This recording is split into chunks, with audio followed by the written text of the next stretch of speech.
வணக்கம். இறுதி விமர்சனத்திற்கு உங்களை அன்புடன் வரவேற்கின்றேன். 2 வாரமாக ஃப்ளூ, காய்ச்சல், சளி என்னால் எந்த திரைப்படமும் பார்க்க முடியவில்லை. என்ன காமெடினா 1 கிலோ வெயிட் இறங்கிட்டேன். உங்களுக்கு சிரிப்பு வரலாம், ஆனால் 1 கிலோ வெயிட் இறங்குவதற்கு நான் ரொம்ப பாடுபட்டிருக்கின்றேன். அப்போ தான் இறங்காத வெயிட் இப்போ இறங்கியிருக்கின்றது.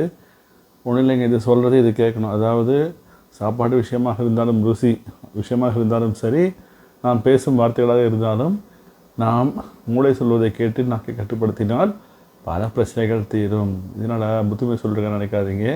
வாங்க நம்ம விமர்சனத்திற்கு போகலாம்.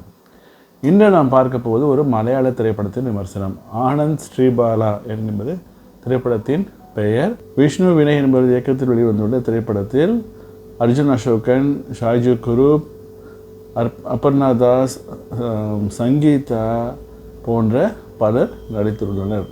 திரைப்படத்தினுடைய கதையை பார்ப்போம்.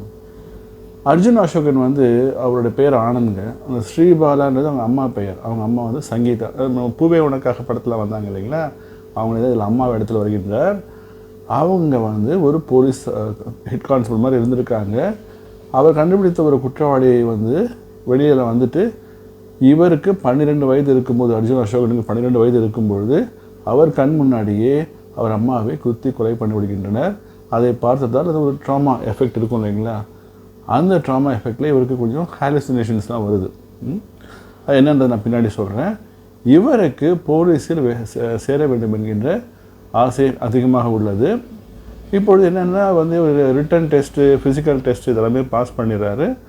ஆனால் நான் சொன்னது போல் ஏதாவது ஒரு ஸ்ட்ரெஸ்ஃபுல், ஒரு டக்கு இக்கட்டான ஒரு இது வரும்பொழுது இவருக்கு இவரோட அம்மா பகல் அப்படியே அப்பியர் ஆகிறாங்க. அவர் கையை பிடிச்சிட்டு அவங்க சொல்கிறாங்க, நீ செய், இப்படி பதில் சொல்லு அப்படின்னு ஒரு கான்ஃபிடன்ஸ் கொடுத்த பிறகு இவர் செய்கிறாரு. அதை பார்த்தவுடன் இந்த மென்டல் ஃபிட்னஸ் இல்லை என்று அவர் ரிஜெக்ட் பண்ணுறாங்க. இது ஒரு பக்கம் இருக்கட்டும். இப்போது இவருடைய லவ்வர் யாருன்னா அபர்ணா தாஸ். அவங்க ஒரு டிவி சேனலில் ரிப்போர்ட்டராக வேலை செய்கின்றார். அவருக்கு ஒரு அசைன்மெண்ட் தரப்படுகின்றது. என்னவென்றால், கேரளாவில் நிறைய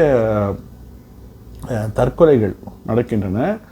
அது சில கொலைகளாக இருக்கும், தற்கொலைகளாக போலீஸால் ஈஸியாக மூடப்பட்டு விடுகின்றது என்பது போன்ற ஒரு குற்றச்சாட்டு இருக்கின்றது.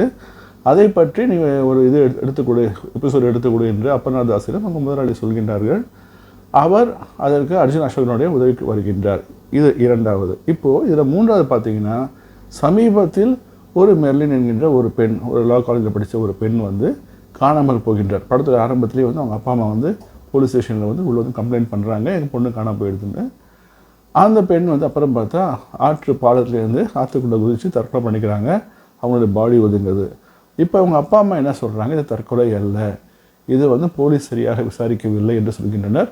போலீஸ் எப்போதும் போல் இது அவருடைய பாய் ஃப்ரெண்ட் ஒருத்தர் இருக்கார், அவரெல்லாம் விசாரிக்கிறாங்க. ஆனால் எதுவும் ஒரு வலுவான காரணம் எதுவும் சிக்கவில்லை. அதனால் அவங்க தற்கொலை தான் மூடுறாங்க. இப்போ இந்த சீரீஸ், இந்த எபிசோட் சொன்னேன் டிவியில், இவங்க எடுத்து போடும்போது ஒரு சென்சேஷனான விஷயமாக வெளிவருகின்றது. அப்பொழுது மக்கள் எல்லாம் பரபரப்பாக பேசுகின்றனர். இந்த கேஸை ரீஓப்பன் செய்ய வேண்டும் என்று ஒரு கட்டாயம் வருகின்றது. அப்பொழுது அந்த கேஸ் ஷாஜி குரூப், அவர் டிஎஸ்பி, அவர் அந்த கேஸை எடுத்து கொடுக்கின்றார். ஷாஜி குரூப் அர்ஜுன் அசோகன் பக்கம் பண்ணிட்டு இருக்காரு, மீடியாவோடு சேர்த்து பண்ணிட்டு இருக்காரு. அவருக்கு பிடிக்கலை. இருந்தாலும் இவர் நியாயமாக விசாரிக்க வேண்டும் என்று தான் நம்ம நினைக்கின்றார். இப்பொழுது இந்த மரணம் என்பது உண்மையிலே தற்கொலையா அல்லது கொலையா, அர்ஜுன் அசோகனுடைய அந்த போலீஸ்க்கு நிறைவேறியதா, ஷாஜி குரூப் அவருக்கு கொடுக்கப்பட்ட டைம் லைன்ஸ்குள்ளே அதை விசாரித்து முடித்தாரா என்பதுதான் படத்தோட மீத கதை. கதையை பற்றி கொஞ்சம் பேசுவோம்.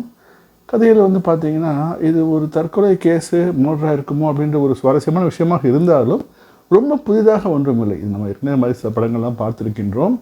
இதுலேயும் பார்த்தீங்கன்னா சில ஆரம்ப கட்ட சில விசாரணையெல்லாம் கொஞ்சம் மிஸ் பண்ணியிருக்காங்க போலீஸ். அதனால் இந்த கதை ஒரு முற்றிலும் வேறுபட்ட ஒரு புதிதான ஒரு கதை என்று சொல்ல முடியாது.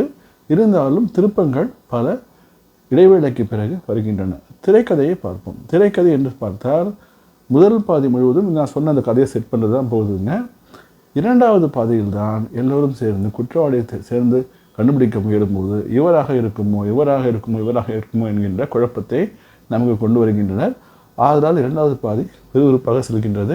கடைசியில் கொண்டு வர சில ட்விஸ்ட் தான் கூட கொஞ்சம் ரொம்ப நல்லா தான் இருக்கின்றது. அடுத்ததாக இந்த படத்தில் எனக்கு பிடித்திருந்த ஒரு விஷயம் எடிட்டிங் நல்லா பண்ணியிருக்காங்க. ஸோ நமக்கு அந்த கன்ஃபியூஷன்லாம் இல்லாமல் சீராக திரைக்கதை போவதற்கு எடிட்டிங் மிகவும் உதவி செய்திருக்கின்றது. அதே போல் மியூசிக்கும் பார்த்திங்கன்னா பிஜிஎம் ரொம்ப நன்றாக இருக்கின்றது.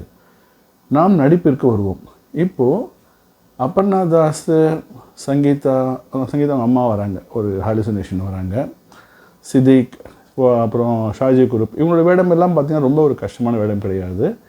ஆனால் இந்த படத்தில் முழுக்க முழுக்க தாங்கி செல்வது அர்ஜுன் அசோகனுடைய கேரக்டர் தான். ஏன்னா அவர் தான் போலீஸ் ஆகணுமென்ற அந்த ஆர்வம் எல்லாமே பாஸ் பண்ணுறாரு. ஆனால் அந்த சமயத்தில் அவங்க அம்மாவை சின்ன வயசில் கொள்றதை பார்த்ததுலேருந்து அந்த ஒரு பயத்தை, அந்த ஒரு இதை கொண்டு வரும்போது அழகாக நடித்திருக்கின்றார்.